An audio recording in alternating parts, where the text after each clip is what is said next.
Well, under the law, the president is supposed to be the only person in the United States who can authorize the use of a nuclear weapon.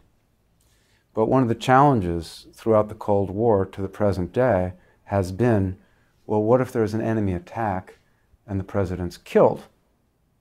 How do we retaliate with nuclear weapons?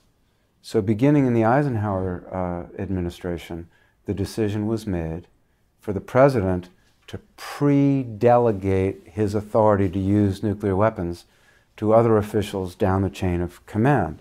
And that would mean that if the White House was destroyed and the president was killed, that there would be officers in the military who knew the codes and had the ability to launch nuclear weapons in retaliation.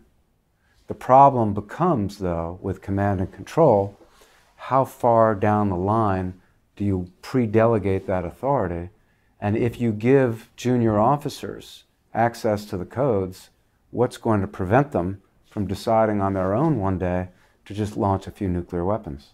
And that sort of dilemma of maintaining presidential authority and also maintaining the ability to retaliate has never been fully resolved. The film Dr. Strangelove was brutally attacked by the Pentagon, by the Air Force when it was released, because the central plot element of Dr. Strangelove is that a crazed American general is going to try to start World War III by ordering American bombers to attack the Soviet Union without the president's approval.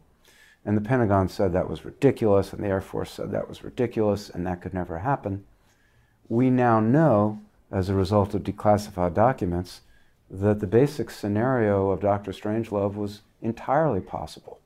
And it wasn't until the early 1970s that there were any locks on our nuclear weapons to prevent bomber crews or missile crews from using them. Again, there was this concern during the Cold War that the president would be killed and there'd be no way to use these weapons.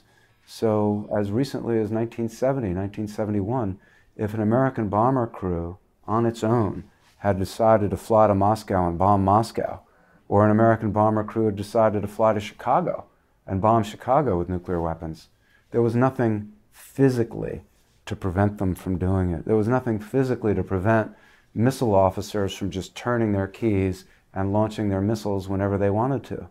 The only thing that stopped that was the professionalism and the discipline of our military forces. And I give the military great credit for training their troops and training their officers so that never happened. But that's an enormous responsibility and enormous power to be vested in officers who are 23, 24, 25 years old. And it only took, during the Cold War, in terms of our missiles, 2 guys. If 2 guys in their underground command center had decided, hey, let's nuke the Soviet Union, there was nothing to prevent those 2 guys working in concert from turning the keys and launching their missiles. So ideally, you would not have the power to kill hundreds of thousands or millions of people vested in 2 young guys.